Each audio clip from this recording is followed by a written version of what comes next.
Uno, dos, tres. Bueno, ya estamos en un nuevo video sobre análisis de datos en el fútbol.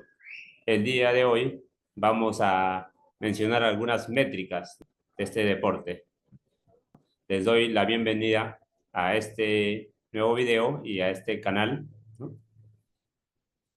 Bueno, ustedes ya me conocen. Quien les habla es Henry Esquivel. Me pueden seguir a través de mi LinkedIn, a través de Henry John Esquivel Segura, para hacer alguna consultoría a través de Ciencia Lógica. Soy cofundador de la empresa PAT, ¿no? Agencia de Publicidad. Vamos a continuar con el primer tema del día de hoy sobre herramientas de uso. ¿Qué herramientas? En este caso, la primera es hablar sobre la métrica. ¿Qué es una métrica?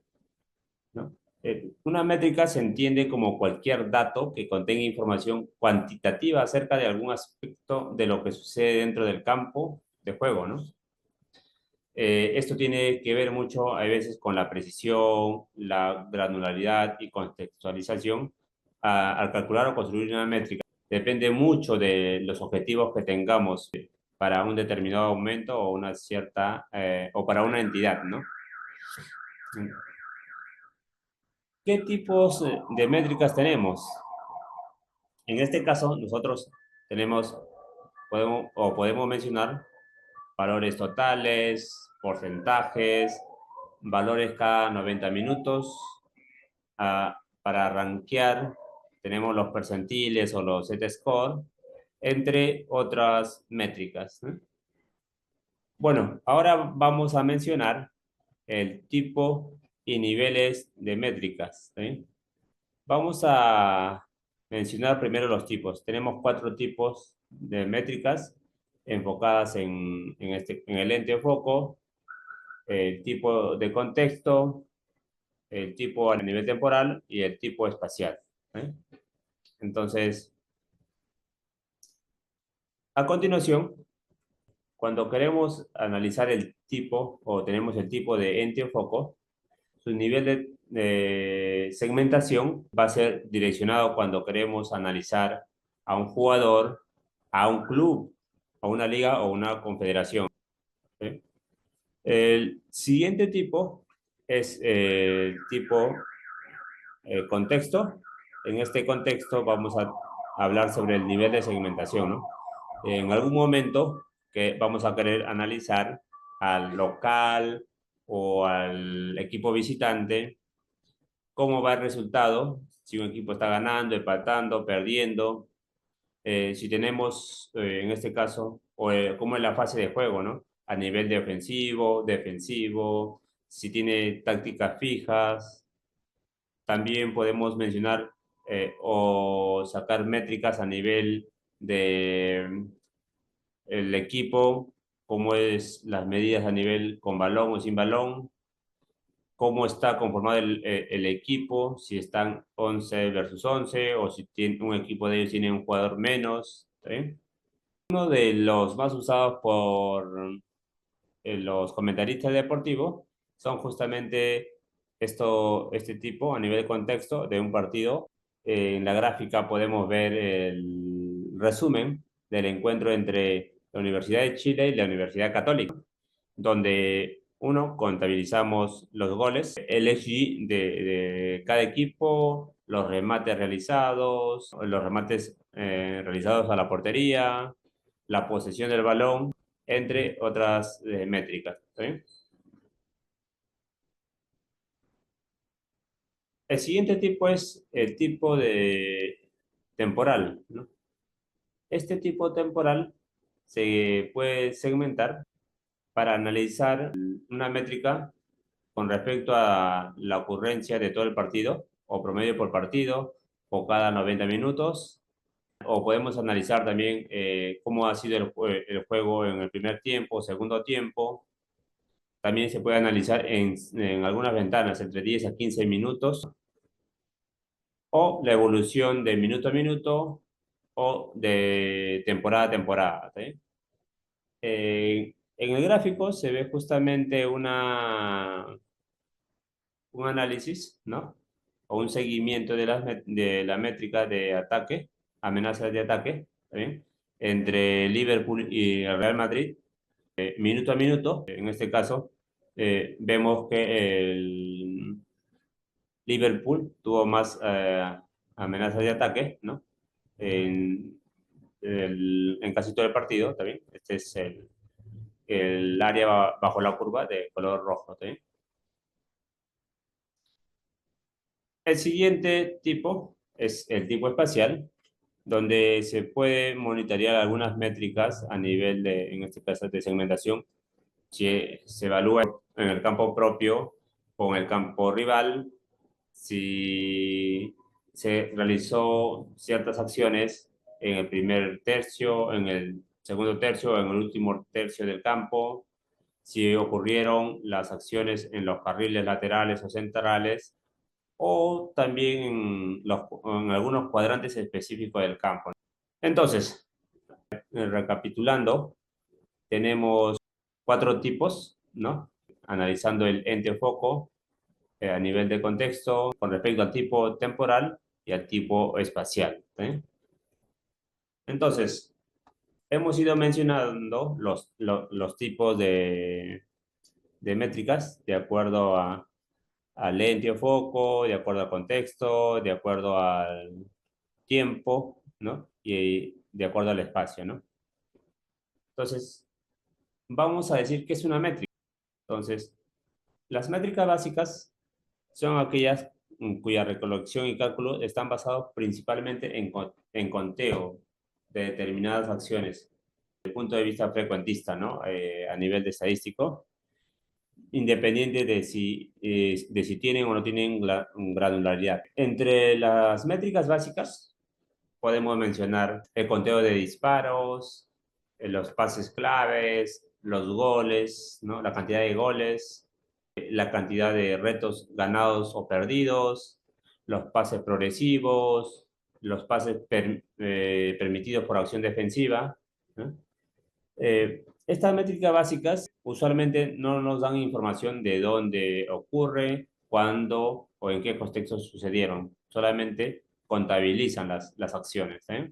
Entonces, nosotros en este video nos vamos a enfocar en explicar un poco más a detalle sobre qué es un pase progresivo y los pases permitidos por acción defensiva, ¿eh? Entonces, usualmente estas dos últimas métricas son, hay veces consideradas métricas avanzadas, ¿eh? Ahora vamos a hablar sobre los pases progresivos, ¿eh? La consideración general es comparar la posición inicial y final para luego establecer un criterio que determine si el pase o es o no es un pase progresivo. Dicho criterio depende de cada proveedor, ¿eh?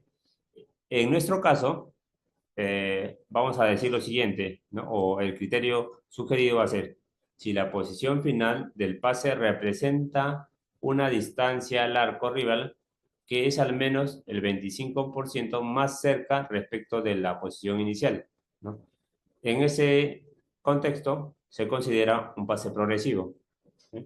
A ver, en el gráfico tenemos el balón en la posición X1 y Y1, ¿sí? Este jugador puede ser un pase.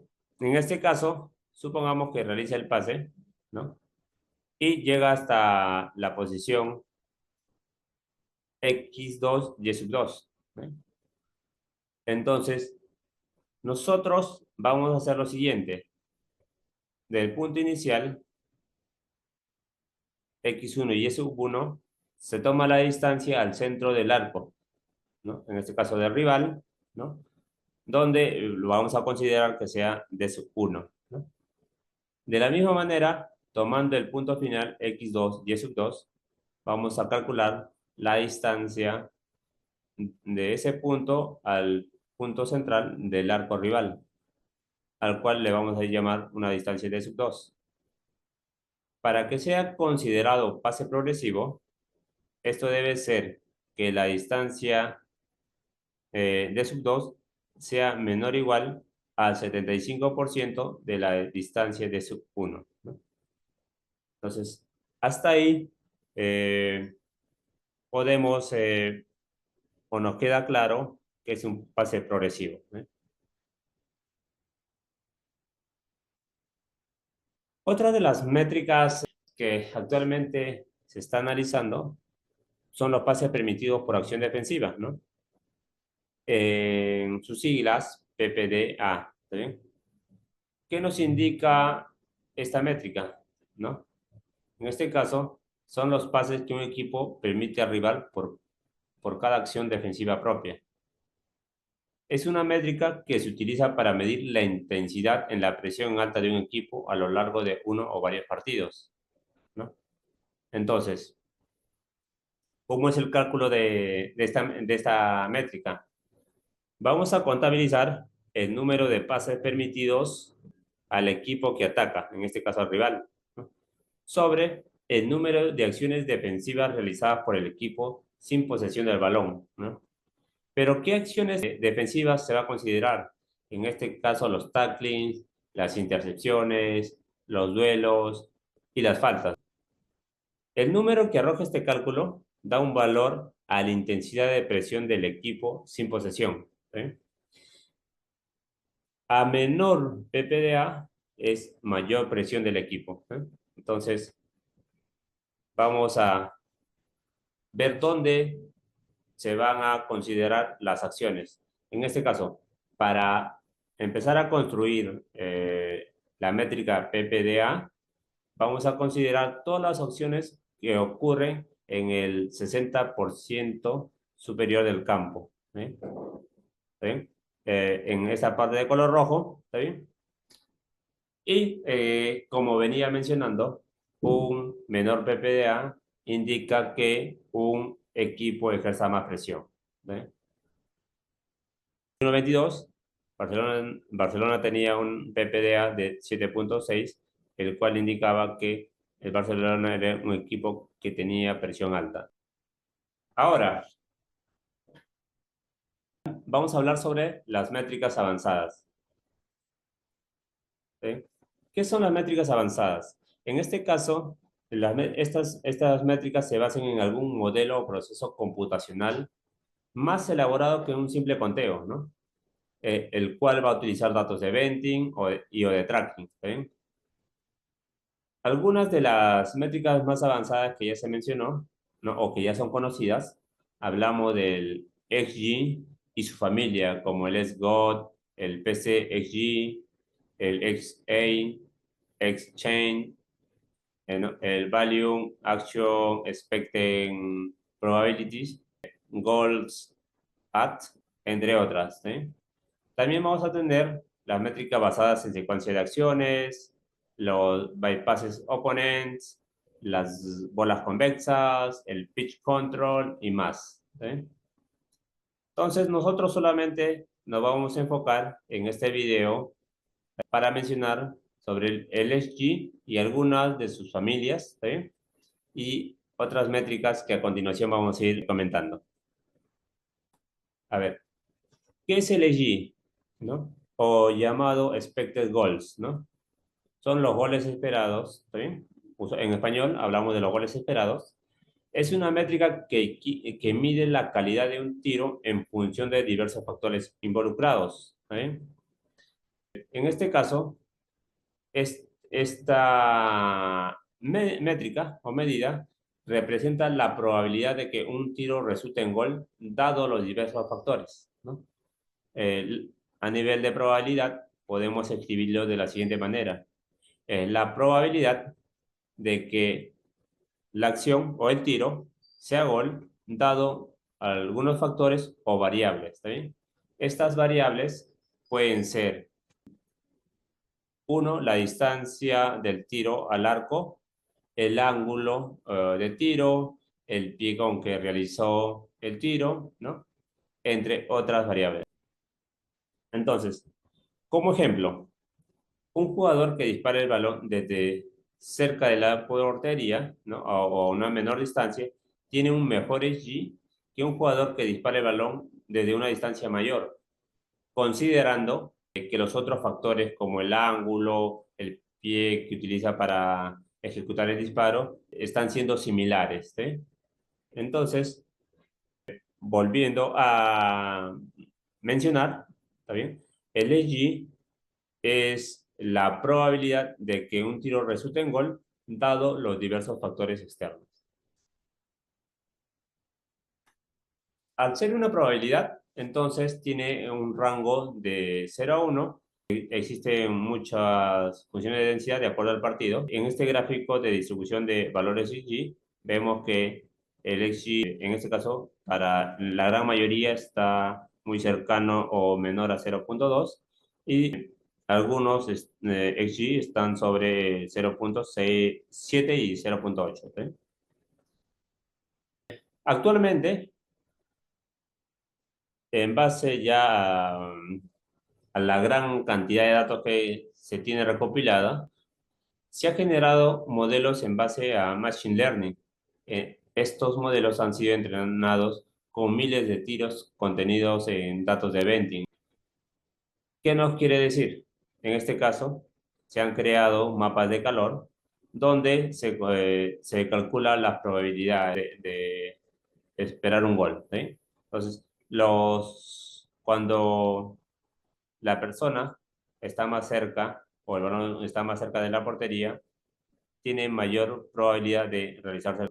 Y a manera, o cuando se aleja más del arco, ¿está bien? La probabilidad de que se ejecute el gol, ¿está bien? Disminuye. ¿Sí?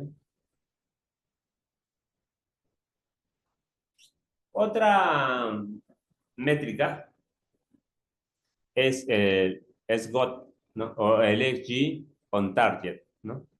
¿Para qué nos sirve esta medida? Usualmente esta medida nos sirve para analizar y evaluar el rendimiento de los arqueros. ¿Qué quiere decir? Digamos, va a haber algunos disparos, en este caso, que tienen una probabilidad alta de resultar en gol. Supongamos como esta bolita de acá, donde el diámetro de la circunferencia, ¿sí?, es más amplia, ¿sí?, donde el arquero no lo puede atajar, ¿sí?, entonces resulta en gol, ¿sí? También nos podemos dar cuenta donde hay el diámetro de esta circunferencia pequeña, ¿está bien? Valga la redundancia, es menor, no, la circunferencia es pequeña. Tenía baja probabilidad de resultar en gol, pero el arquero no lo pudo atajar, ¿está bien? Entonces resultó siendo gol, ¿está bien? De la misma manera, tenemos un SGOT con circunferencia grande, donde la probabilidad justamente de ser gol era alta, pero el arquero lo logró salvar, ¿está bien? Entonces, esta medida, el SGOT, evalúa el rendimiento de los arqueros, ¿sí? También tenemos el post-shot, ¿no? Es un XG, ¿está bien? Esto también mide ahora y evalúa el rendimiento ya no de los arqueros, sino de los rematadores. Entonces, vemos en este ejemplo para Sterling, donde él realiza un disparo y realiza un gol. Este disparo tenía un SG de 0.1, ¿está bien? Y su SGOT, ¿está bien? Era 0.81. ¿Sí? Entonces, al tener un SG bajo, igual resultó siendo gol, ¿está bien? Entonces, se mide el rendimiento del rematador, ¿no? ¿Sí? Finalmente, las últimas métricas que vamos a mencionar en este video son las secuencias de posesión, ¿no? Estas métricas usualmente analizan las cantidades de acciones de las secuencias, la cantidad de secuencias realizadas en una acción, ¿eh? Los pases por secuencias, la participación en secuencias con remates, la velocidad directa al avanzar, entre otras, ¿eh? Entonces, tenemos que mencionar en esta parte sobre métricas avanzadas, hemos hablado sobre el XG, el SGOT, el post-shot y la secuencia de posesión. Algunas métricas, ¿no? Si ustedes quisieran que hablemos sobre otras métricas, nos pueden escribir sus comentarios en el canal y podemos hacer otro video con respecto a sus pedidos, ¿no? No se olviden de darle like a este video o ver los videos anteriores donde mencionamos cómo descargar base de datos para análisis de fútbol, ¿eh? Eh, y de algunas plataformas donde se puede descargar las bases de datos. Sin más, me queda despedirme agradeciendo a la empresa Pata Agencia de Publicidad y a la empresa Camuy Travel, agencia de viajes. Bueno, sin más que decir, nos vemos en el siguiente video.